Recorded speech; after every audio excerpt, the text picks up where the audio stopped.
Good morning to my first live stream of a somatic practice class. Inevitably am going to have some technical glitches here. I cannot look at comments while I'm broadcasting. I will respond to anything that you ask in the comments after class is over.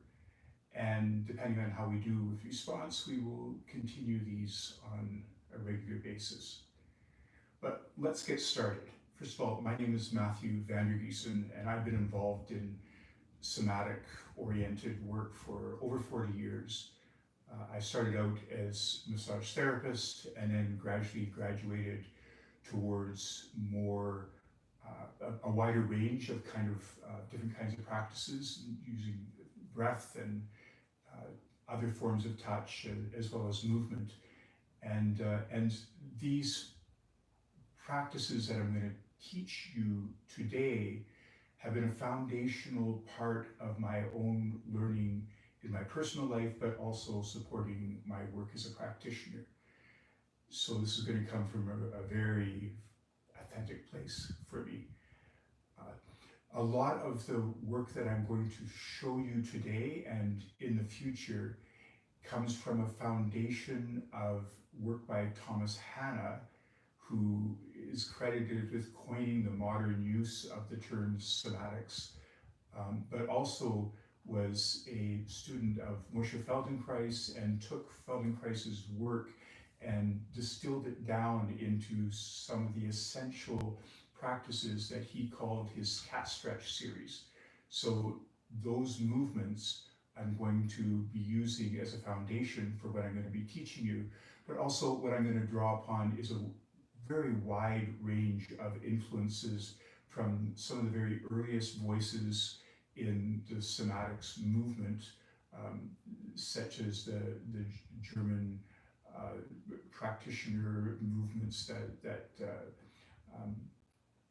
came with sort of people like Elsa Gindler and throughout Europe with some of the other practitioners that I'll name as I go along, and then into North America with some of the breath practitioners, movement practitioners, some people, for example, like Charlotte Salver, who brought some of Gindler's, a lot of Gindler's practices into North America, and the generations of people after that. So that what I hope you'll get out of this in the end is not just building some foundational movement practices that are grounded in very deep traditions, but also to be able to give you things that you can take into everyday life, that you can do while you're waiting at a stoplight in your car, that you can do while you're lying in bed when you wake up in the middle of the night and are having trouble falling asleep, that you can insert them into your life in ways that help you get just a little bit more back into your body when life is kind of pushing you out into who knows where, and also therefore allow you to be not just more in your body and present to yourself, but more present to your engagements with the world around you. So having said that, let's just get started. And the ease of this kind of work is that it starts with you lying on your back, and it also starts with the most minimalist of movements, which is not very common in this world that we have. Everything is sort of bigger and accomplishing, getting to an end of physicality. In other words, that you move better, that you stretch better, that your posture is better. But what this work starts with is saying, let's start with actually engaging with where you get stuck and looking at where that relationship breaks down. So the kind of language that you're going to hear me use a lot here is that when you notice a tension in your body, it's actually a point of meeting between your being's natural reorganizing impulse to move into a more congruent relationship with the stimulus that's around it at any moment, and some kind of interrupting action that may come from a habit, this is the way I stand, or from a trauma, I can't allow myself that kind of freedom of movement, something bad might happen, pain or reaction from those outside of me. And it's at that place where those two impulses meet that we experience tension, the tension of one thing pushing against another. And so this becomes a very fruitful place to investigate and to start to unpack how our habits are interrupting both our movement and our posture. So with that beginning piece, let's get started. So I'm going to lie on my back. If you haven't had anything to prepare yourself for, you can lie flat on the floor, you can grab a blanket. I suggest that you have a pillow to support your head so that it's there if you need it. And if you have a yoga mat, better yet. But you can do this, as I said before, pretty much anywhere, in any level of dress or undress, so you choose what works best for you. So here we go, over onto my back.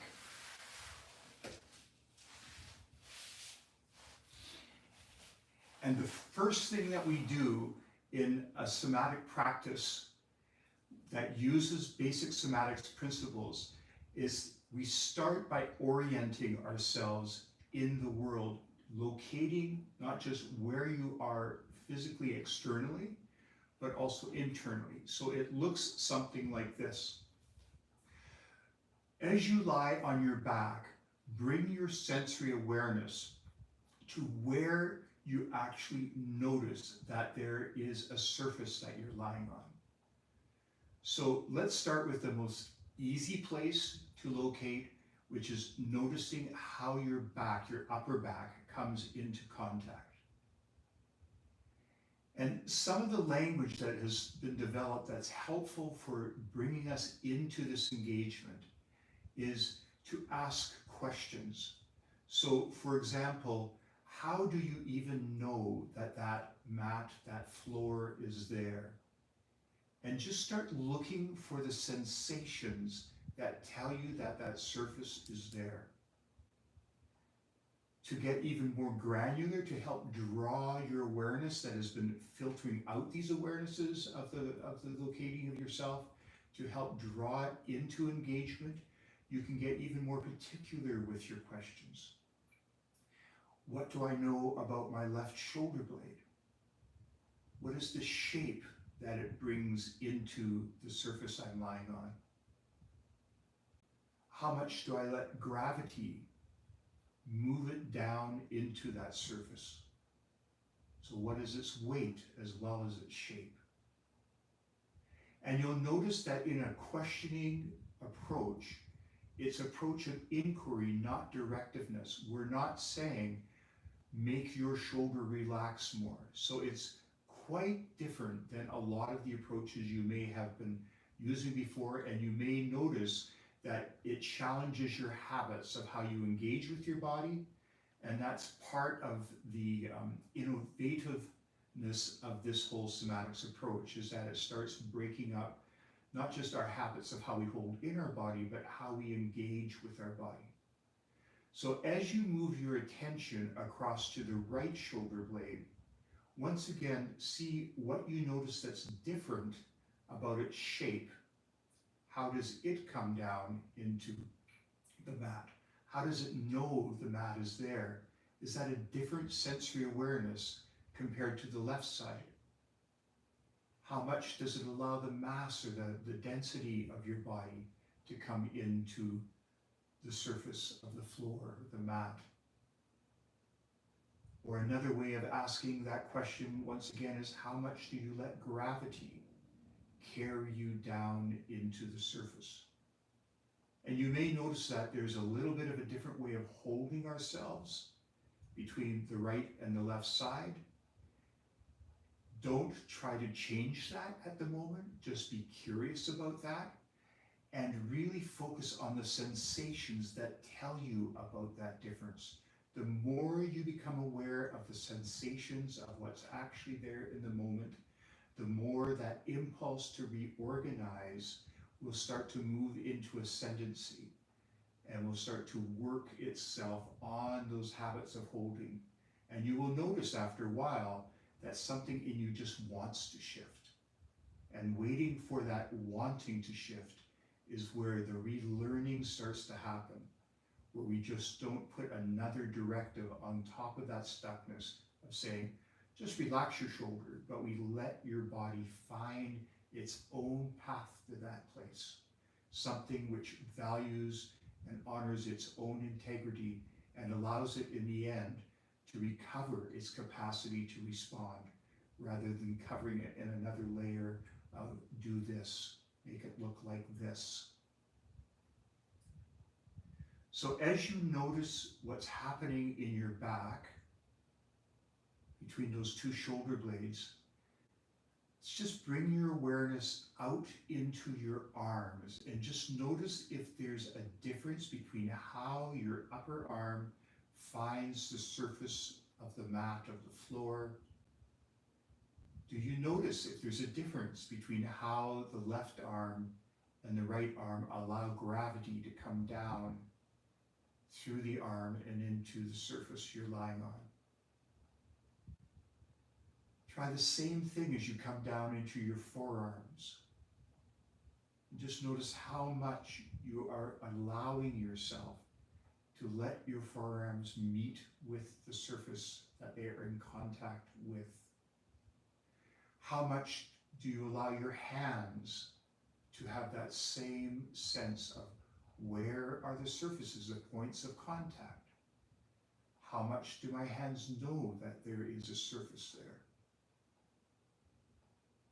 And as you start to do this, you might notice that this awareness of surfaces also starts to bring an increased awareness of the shape of your body, the shape of your fingers, of your palms, of your wrists. So there's more sensory awareness that starts coming into your consciousness about not just the surface you're in contact with, but that part of you that is in contact with the surface. And just let yourself have that experience. So as you come up through your forearms and your upper arms and back to your shoulders, and just notice the status of what is there sensorily in the moment. How are you holding yourself now? Sometimes as you bring your focus into your arms, you might have more of an awareness, awakening of the tension that is shifting in your arms, awakens a tension in your shoulders. So not every shift in awareness is going to bring an automatic letting down. Sometimes it will unearth a holding. Or you may notice that your shoulders let down even more, your back's got even more contact. But whichever way your awareness shifts, stay with the sensations, stay with your curiosity. And this will allow the natural reorganizations that your body wants to do to have their best chance to do what they want. Come down through your back and notice how you know where your pelvis is on the surface. There's going to be a bit of an arch in your lower back, and we're going to come back to that in a moment, although you might just note how much of an arch you have in your back. And of course, I've started demonstrating this with my legs out straight. If your lower back or pelvis is full of enough discomfort that it's not comfortable for you to lie this way, put a little bit of pillow under your knees, or of course you can also lie, and I'll just demonstrate this for a second, with your knees bent and your feet flat on the mat. And we're going to come to this position anyway in a little bit, but this is an alternative to making sure that you don't have too much disruption of sensation, that it gets in the way of you exploring the sensation of what's there. So in whatever position you have your legs, bent or straight, then bring your awareness into your pelvis, and once again notice the weighting that's there. That question of thinking about gravity allows you to sort of get more of a sense of, are there ways in which you are stopping yourself from coming into the contact and allowing it to be there for you. So it's not just a weight that's happening, but it's being mediated by our own sense of how we hold ourselves. There might be a difference as you bring your awareness across to the left side of how much that weight comes down. And just notice the weighting, the surface contact, and then bring your awareness across to the right side of your pelvis. And once again, just notice what's there. How much do you let those sensations come into connection? And the more you bring these wonderings, this process of inquiry, the more your mind is engaged and won't have as much of a tendency to drift off. It actually can become the first steps of a meditation practice for those of you who have trouble meditating, by bringing your focus into the granular sensations of how your body is in this moment. And so that as you bring your awareness down your legs, so once again, what is the sense of where my thighs come in contact with the mat?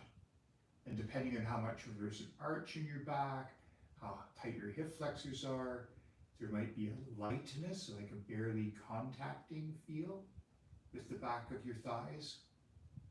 Or you may notice that there's like a weight there. And anything in between is possible. The same thing coming down into the backs of your knees, noticing the differences there, into your calves. Where are the contacts in your calves?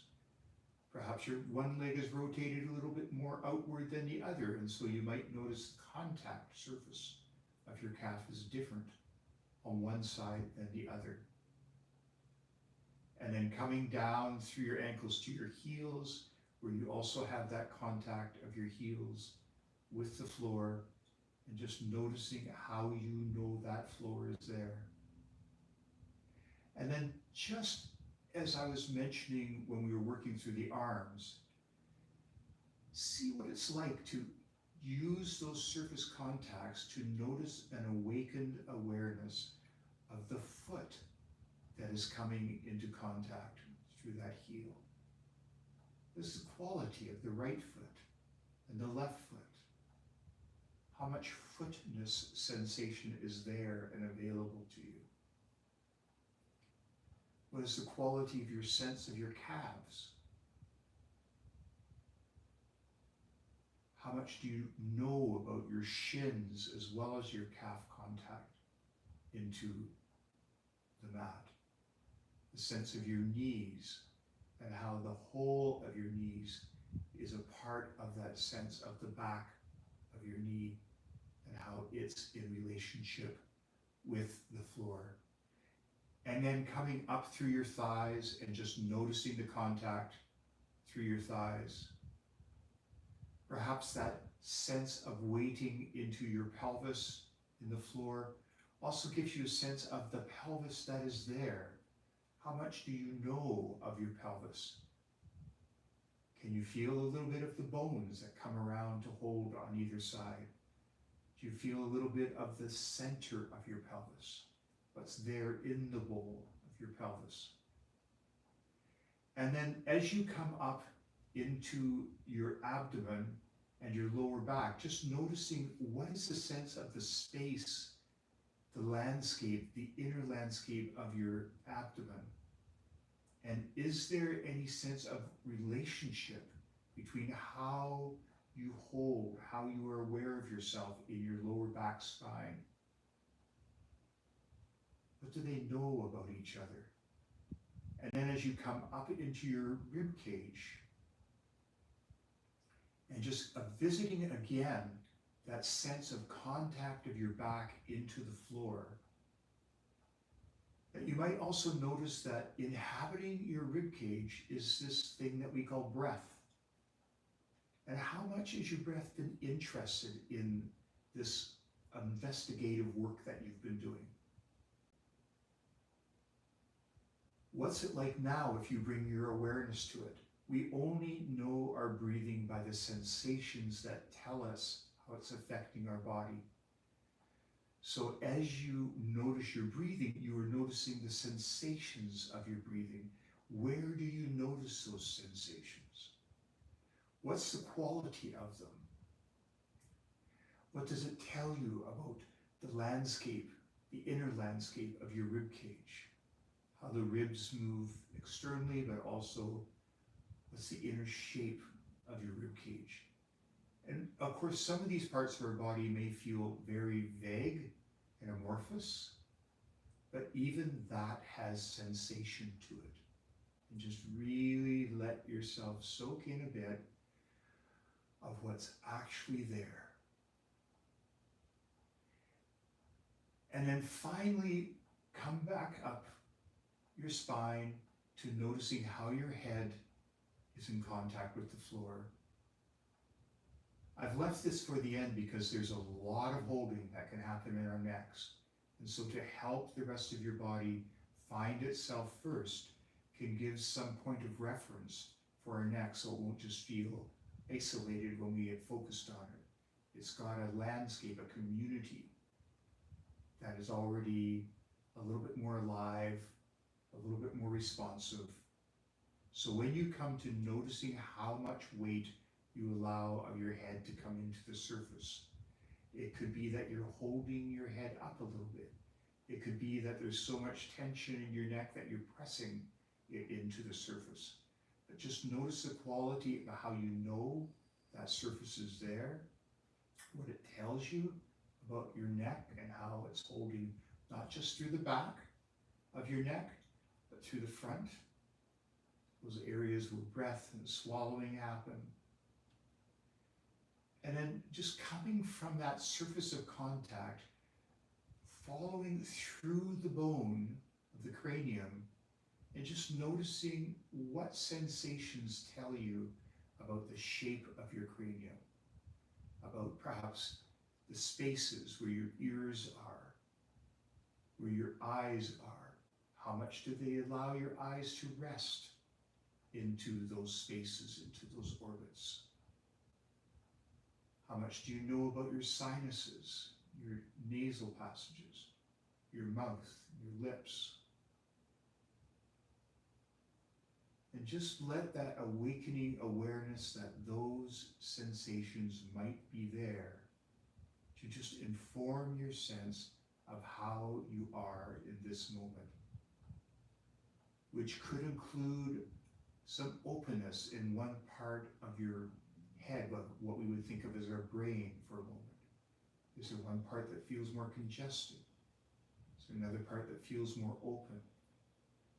So there's a whole sensory inner landscape to explore through the inside of your head, as well as the outer structure of it. That is part of how you hold your sense of yourself in your body.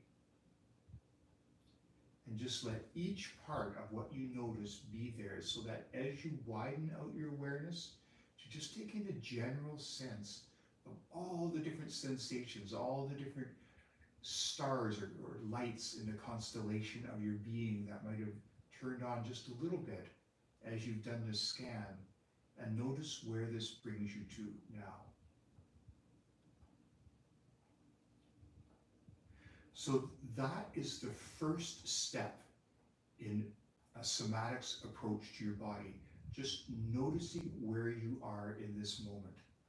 And you could be sitting in a chair, having tea and talking to someone, and you could say to yourself, notice yourself.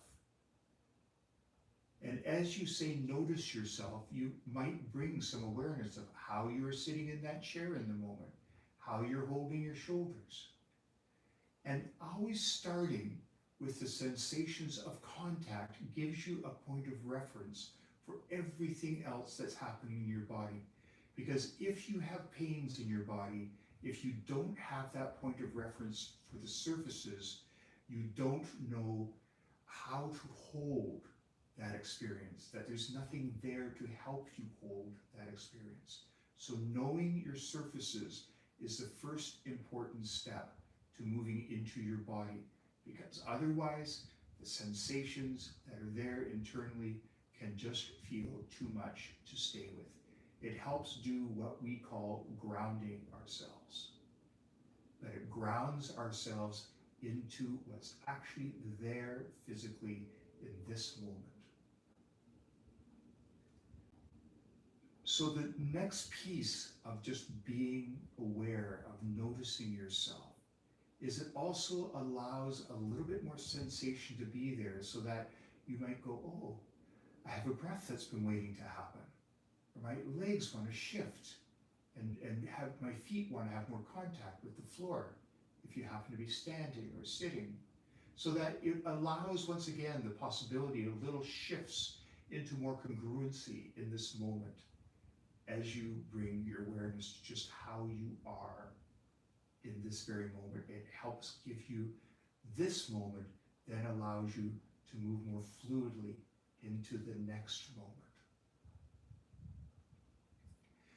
So now that we've done that first scan and looked a little bit about how it might be an application in everyday life, let's start introducing a little bit of disruption through movement. So I'm going to get you to bring your awareness down into your left leg. And we're going to explore something which is very particular to Somatic's work, as well as the non-directive part. This part is very important as well, so I want to start into it slowly. So here's what I'm going to get you to do, is coming back to your awareness of how you know the surface under your left leg is there. See if you can find out what you would organize within your muscles, within your nervous system, to increase that sense of contact. In other words, by pressing a little bit down into the surface. And some of you may find on any particular day that you can find those surfaces and you can just start to increase the pressure, and you're going to feel an increased intensity of sensation that tells you that's happening.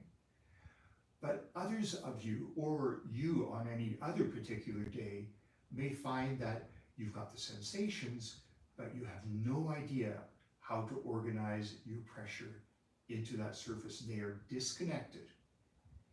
So all you do then is just try to find that contact, and inevitably there's going to be a little bit of effort where you're going to try to move into that contact.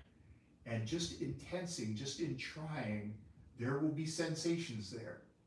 It's kind of like one of those tense release exercises that's just in the middle of no sense of contact with surfaces necessarily. You just tighten up and release. Well, we're doing that a little bit, but our orientation is not to just tense in the middle of nowhere, but tense with the attempt to increase pressure downward into that sensory awareness of the surface. And then holding at the peak of that, where you're just feeling into the sensations of it, and you don't, if you did it anymore, you'd really be pushing, you'd be bulldozing. So just find that peak where you're just increasing the pressure enough that you really feel the sensations. Hold it for a moment so it soaks in, and then see what it's like to slowly let the energy, that charge build up in your nervous system, to drain back out of your awareness of the leg. How much can you let drain out? What's the end point of how your leg feels? And already you may notice that just doing that, you notice the difference between your left leg and your right leg. Now, one of the wonderful things about having this bilateral thing in our bodies is that we actually can focus on the other side for a moment, and we're just going to let that left leg soak in what just happened. So come over to the right leg, and first of all, it's always very important, find the surfaces. How do you know that that mat, that floor is there under your thigh, your leg, your buttock, your heel? And then once you've got that point of orientation, only then start to see what it would be like to increase the sensations of contact. And with this leg, you may have a little more success, or it may be even worse as far as trying to get that sense of connection. But whatever happens for you, see what it's like to orient towards those sensations of contact with the intention of pressing downward. And as you do that, as you come to the peak of movement, you might notice that things have happened elsewhere in your body.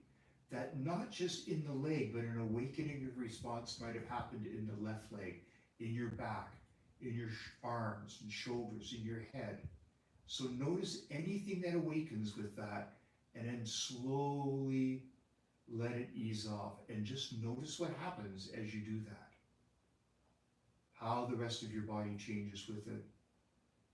And as you finally come to some end point where you've kind of come to neutral again, is that the same neutral as where you started?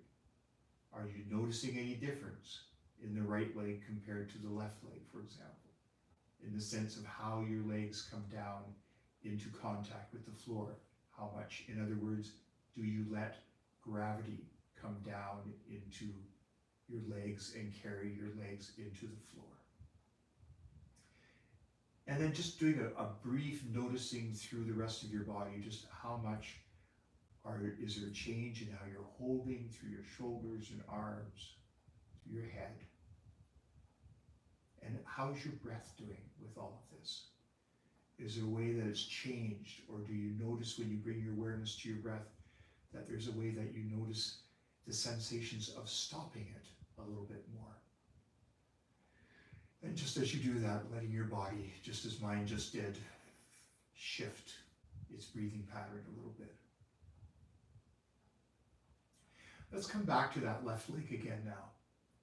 So in revisiting it again, you now have the sensations of its first exploration and any residual or collateral effect that's happened between what happened with the right leg when it pressed down and its effect on the left. So we've got some awakenings that have happened from different things that we've done. So now come back to this leg, find the contact with the surfaces a little bit more again, and then see what it's like this time to orient yourself toward trying to get into more contact. And just notice if there's any difference in what's accessible to you, in how your leg starts to move, how much it can orient itself towards finding the contact with the floor. And then also if there's any shifting in what happens in the rest of your body, and just allowing yourself to explore those movements. Allow those responses to happen, feeling the sensations of them. And then slowly easing off, easing off, easing off, and noticing how everything, not just your left leg, but everything else in your body shifts and responds. The 3 stages of a movement, the bringing intention into a movement, and that starts to orient it as it starts to try to do what your intention is, brings a charge of action, and it's usually full of conflict, full of what you are intending and the things that disrupt that from happening. So you'll feel that tension that arises as you push into the conflict. Most of the time we push back past it, hardly notice that it's there, and then wonder why we're stiff or can't move as freely as we used to. We're going to stay right at that edge. The second part of it is at the edge, you're feeling into the sensations of the conflict. So it's a really ripe area to notice what's there. And things will happen. You might already notice that the end place is different, that you don't have that same shortness of restriction. Like you may have only got a certain distance the first time. The second time you may notice that you can go further with ease. So that end place changes as you hang out with the sensations, not just of the movement, but with the sensations of that point of conflict. And then the third thing is the sensations of letting down is where reorganization already starts to happen. There's so much learning that happens in letting down.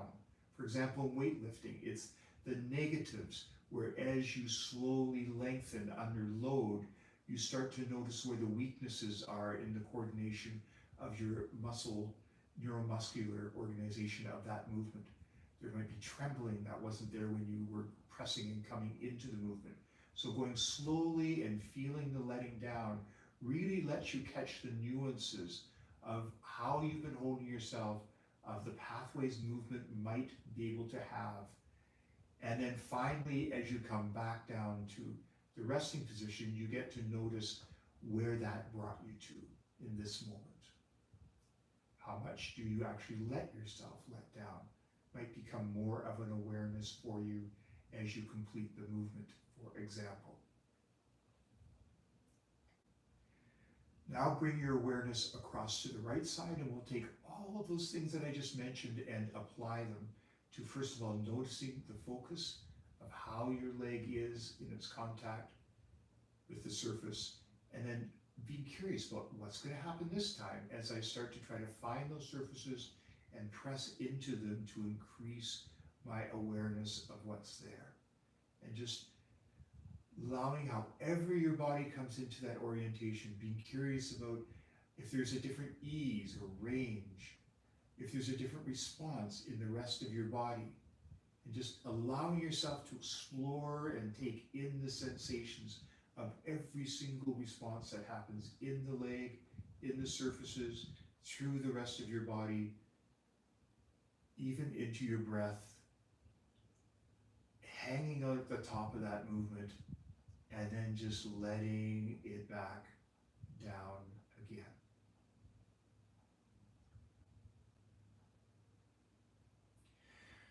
We are exploring something that in Thomas Hanna's Cat Stretch series was the very beginning of his movement series. And we are approaching a particular version of this, of what he called the 4 corners. And we'll get into more specifics about that as we go along, but this is a really good way of approaching it because it really lets you get the foundations of the movement approach. So the next part of this 4 corners practice is to stay with where we are for a moment and to try the opposite direction. So the opposite direction is basically applying the same ideas, but into imagining that you're going to lift that left leg. But the orientation isn't internally just to lift it, but rather to notice it in relationship to the surface you're lying on. So as you notice that surface, and then just think, what would it take to lighten my pressure into that surface? And think of the movement that way.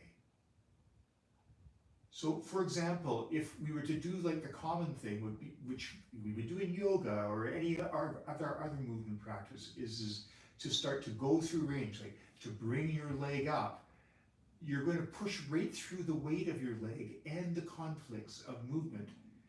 There's lots to be learned with going through the leg. We get, with those movements, we get all kinds of positive results from our yoga and our Pilates movement, but we can miss this nuanced first place where already embedded in that movement are our limitations, our conflicts. So if you just come into that leg, feel how much it wants to lift, feel how it comes, as it comes into gravity, that there is a natural pushback. You can feel, if you go very subtly, that actually there's a point where you would start to strain if you went any further. You can feel yourself pushing into the gravity, into the weight of your own leg. Hang out there for a moment. Notice all the pieces of that. Just very subtly, then slowly let it back off.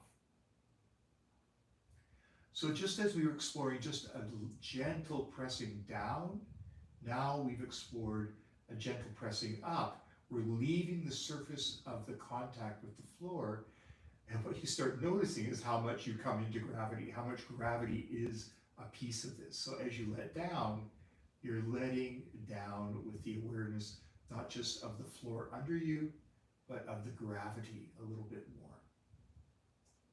Now let's try that on the right side. So bring your awareness not just to the leg, but to the contact surface. And then as you start to bring your intention of your leg releasing the pressure of that contact surface, so lightening the pressure, coming up a little bit, and notice how your muscles start to organize, pushing up into gravity. You're kind of like a rocket ship trying to leave the launching pad, and you know at the very beginning how it's working so hard and it hardly even looks like it's moving, and just notice that effort expanded and coming up into gravity, and then just slowly let your rocket gently come back down into the launching pad. Some of you are going to feel your leg actually able to lift off the floor, and some of you may find that you can hardly even get the organization of tension in your leg. So the most important part, once again, is not getting some result that is about movement, something that F.M. Alexander in the Alexander technique would call end gating, where we're trying to get to someplace rather than being aware of the mean, what he called the means whereby, or what's actually happening, what's the process of how we're getting there, what are we sacrificing to get there. So we've got an intention, we want to go a direction, but we're more interested in the process. Now we're going to bring it across to that left leg again. And just notice what's happening, first of all, in both legs, in your back. And then just noticing the contact with the floor, bring that awareness of lifting off that contact into your left leg. And notice, is there more organization available in your leg now? Does your leg start to move with a little bit of ease in its lightening of pressure off the floor? So that the end range, the place where you've moved into resistance, might have a little bit more ease from starting to end range. And then just let it ease slowly back off with all that learning of letting down. Let that just hang out for a moment to take it in. And then bring your awareness back across to the right side. And just once again, feeling the contact surface with the floor, then slowly increase your awareness of your intention of lightening that pressure and noticing not just what happens in engagement in your leg, but what happens through the rest of your body. How is your body responding to this? Through the left leg, through your back, through your arms, through your head, and just hanging out at the top of that movement. And then slowly letting yourself ease back down from that pressure.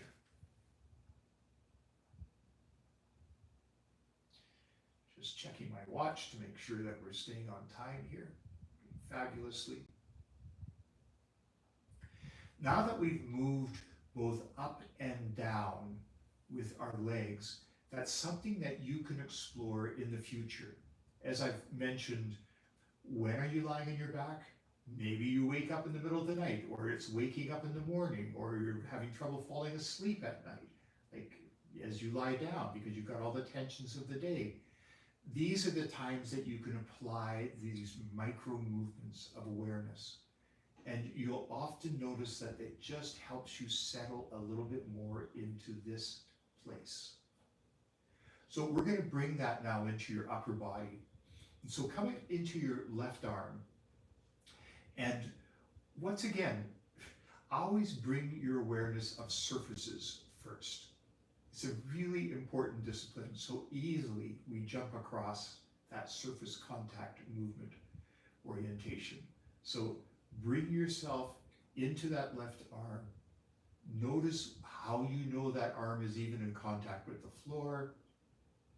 Then gradually increase your pressure downwards into that contact.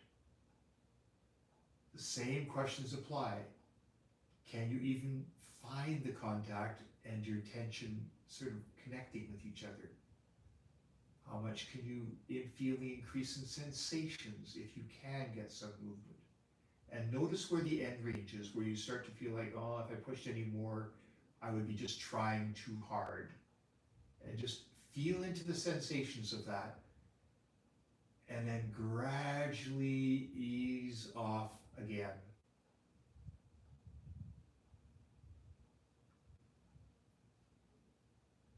Then while that's integrating on the left side, bring your awareness across your shoulders. Notice what's happening between the left arm and shoulder, the right arm and shoulder. This is something that Feldenkrais and other people who used his work would often use to great effect, is the comparisons of sensations is another way of helping you bring more sensory response into your body. Not just awareness, but response. The parts of your body start communicating better because they become more of this aware of the sensations of two different places. They start coordinating their sense of themselves as a community.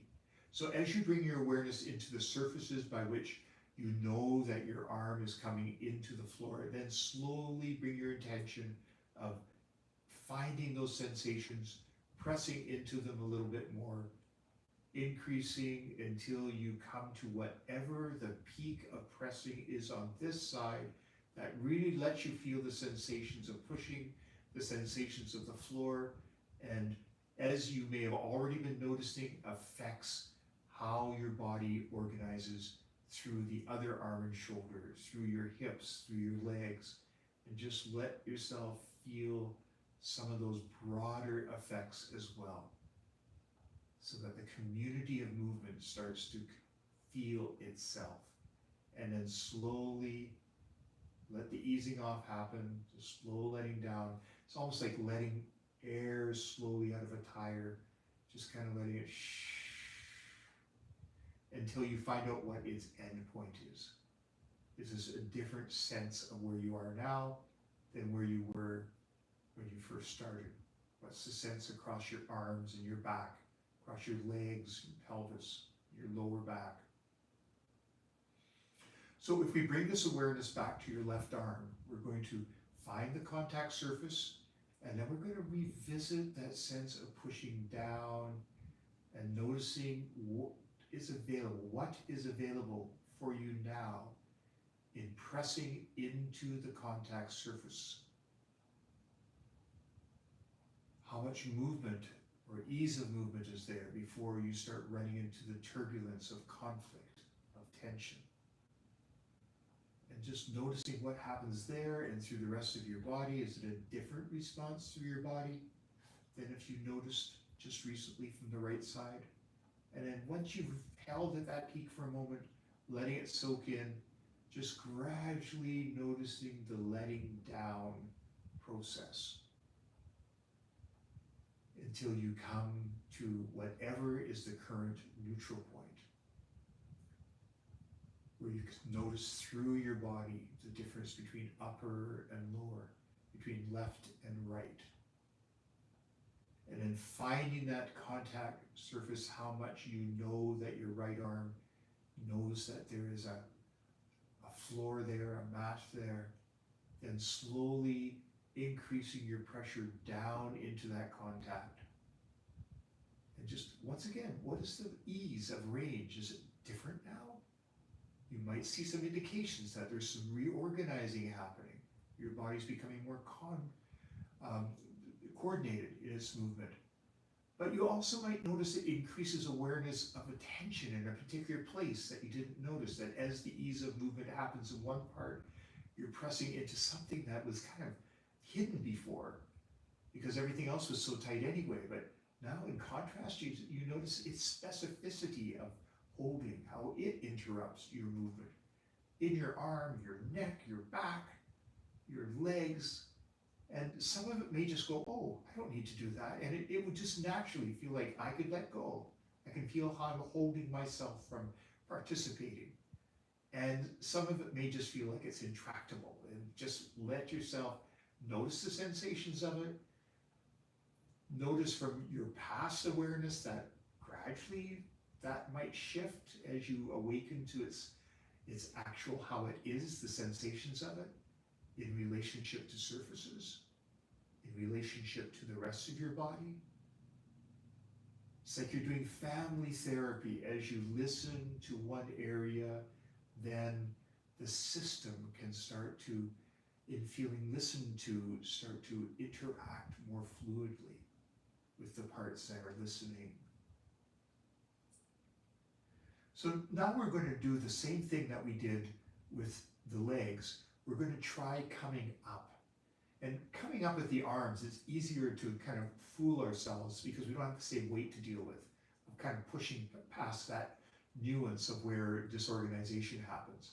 So first of all, notice the contact surface of your back, your shoulder, your arm, and then bring your intention to easing out of that pressure downwards. So you're coming up into gravity, of course, as you lighten the pressure of your arm on the floor.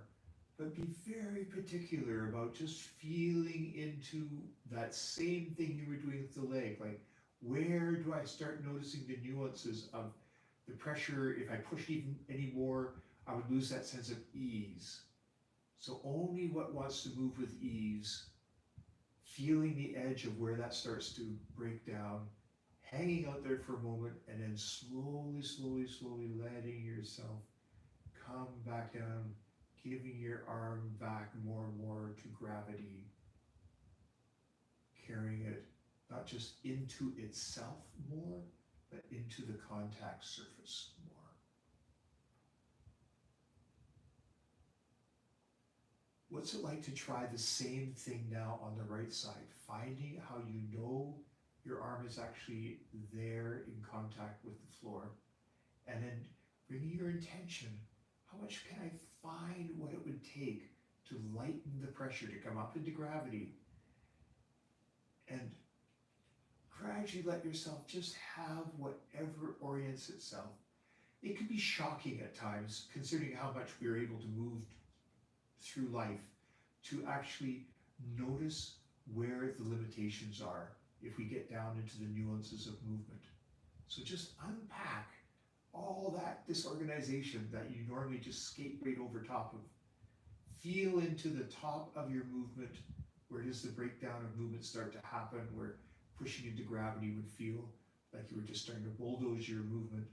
Hang out there, feel the sensations, and then gradually, gradually let yourself come back down.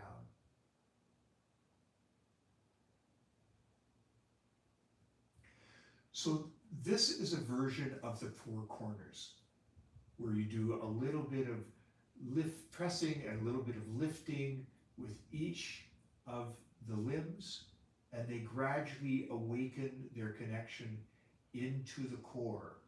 And you may notice that already there is awakening of movements from one part of your body to another, which we will explore in the next section of this, when we explore sort of where Hannah's movement goes from what we have done into connecting through the whole body.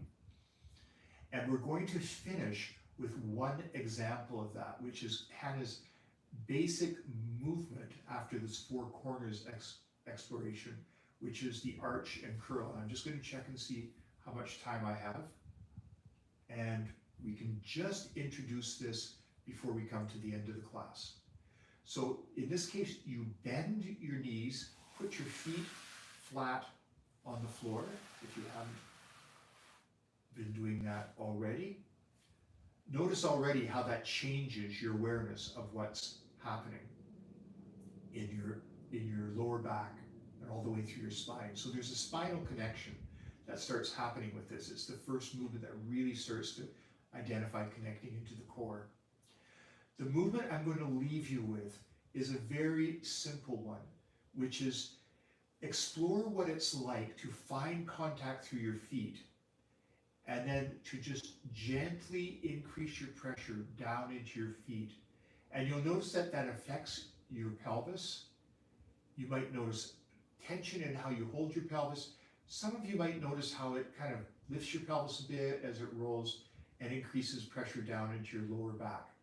But the most important part is just to notice what's available to you. So you just increase that pressure, come to the end of what naturally moves, and then let it fall off again and come back to neutral. When we do this with something which is the core of the body, we don't have that bilateral working between the two legs at this point. There are versions I'll show you where you can do that in a future class, but what we're going to do is just pretend to come back to working with the core, which is now that you notice your feet a little bit more on the mat, on the surface that you're lying on, see what it's like to lighten that pressure just as you've done with your limbs in other ways. And you'll notice that as you do that, you're sort of figuring out, how would I bring my feet up a little bit, bring my legs up into gravity? It'll lighten the pressure of your feet on the floor. It'll tend to rotate your pelvis a little bit. Some of you may not notice that so much, so stay with what you actually notice. What are the sensations of the response that happens? It may arch your lower back a little bit so that we're starting to get that connection from the limbs up into the core. And then just hang out at whatever level it is. For many of you, your feet might not even come off the floor. Just follow where ease brings you into resistance. And at that point, hang out there once again, just as we've done, and slowly then let it come off. And you may notice that actually it worked up in through your spine all the way to your head. Your head may want to shift a little bit as you come back down to neutral. Your shoulders and arms may shift a little bit. This is the beginning of Hannah's arch and curl. Try this 2 or 3 times through the day, lying in bed, lying on the floor, just playing with this. I will show you the rest of the movement in the next class, and you will also find on the YouTube channel where I show these movements, so you can always go and see the full thing. But this is where we're really going to break it down in real time so you can understand why these movements are important. Because if you just do them as another exercise, you miss all the value of the whole somatics contribution to movement. Okay, so that's where we'll stop for today. I just want to come up and thank you all for following this.